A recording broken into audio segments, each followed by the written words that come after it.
خوشحاڵم کە ژنی کوردستان توانیوانە ئەمە جارش بەشدار بن ئەو یەکەم جاریشە وەفدێکی هەموو کوردستانی گەورەمان هەیە هەر چوار پارچە کوردستان بەشدارن و زۆر جێشانازی بوون بە تایبەت کە ژنی کوردستان چۆتە پێشەوە و بنمونە لە پەرلەمانی کوردستانیشە لە باشوور ژن 30% زیاتر لە 30% کورسەکانی هەیە ئەمە بەڕاستی زۆر گرنگە و مافی جێشانازیە بۆ ئێمەی کورد کە بە نمونە لە ئەڵمانیا کەمتر لە 20%یشە نزیکی 20%، یعنی زۆر پێشکەوتووترین بەڵام بەداخەوە لەناو کۆمەڵگەکەمانە هێشتا تۆزێ ئەچین بە دواوە بە نمونە لە ژن کە ژنە کوژرێن ژن کوشتن زیادەکە لە کوردستانە لە وڵاتەکەی خۆمە ئەمە بەڕاستی بەداخەوە ئەیڵێم و باشی بکەین باسیشی بکەین لەبەرەوەی ئەمە شتێکە خۆی بەتەنها علاقەی بە کوردەوە نییە علاقە بەوەیە کە تێکەڵ بووین لە کاتی شەڕ داعیشە لە ئەوەیە کە کوردستان کراوەترە ئێمە کە ژنە چێتە پێشەوە ئەبێ باسیشی بکرێت پیاوان ئەترسن لە جێ خۆیان ئەترسن لە کورسی خۆیان و وا ئەزانن کە ژن بچێتە پێشەوە عینەن حەقی هەبێ حەقی ئەوان کەمترە بێ ئەمە هەدەفە ئەوەیە کە لەناو کۆمەڵگاکانە زیاتر هەماڵمان ناوە بۆ دواوە هیوادارم بتوانین بە زانستی و بە دیپلۆماسی بیگەینین بە کۆمەڵگاکانمان کە ژن ئەچێ ئیشەکە کە ژن ئەچێ کچانمان ئەچین بۆ مەکتەب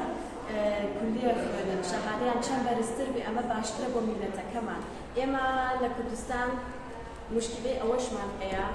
کە ئەم شتانە تووشە بێ ئەوانەی کە ژنەکانە کوژن براکە خوشکەکەیە کوژێ مێردەکە ژنەکەی کوژێ باوکەکە کچەکەیە کوژێ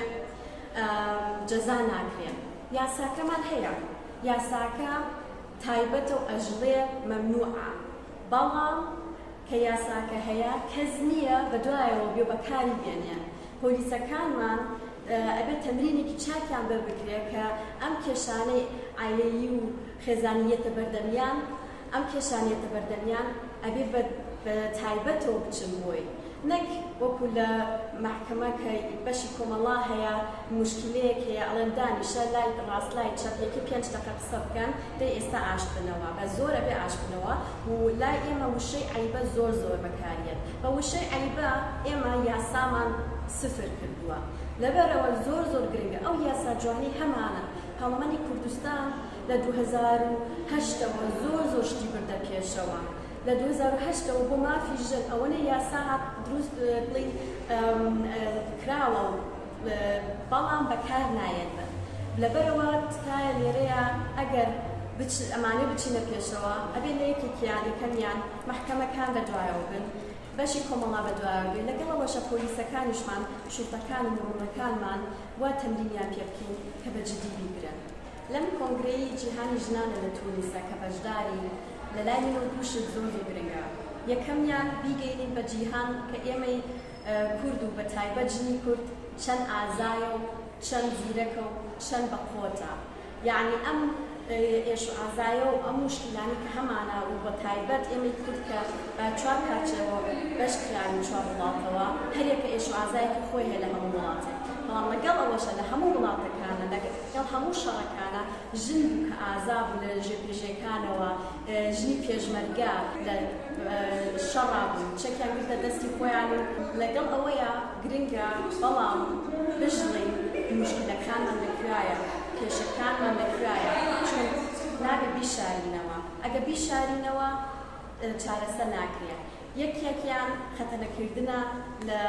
کچان و ژنان لە کوردستانە زیادی کردو ئەمە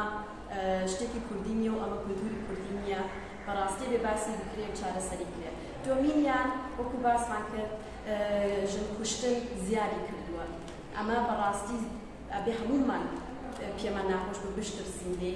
و هەوڵ بێ بگەڕێتەوە بۆ ئەوەی کە یەک ژن نەکوشت بێت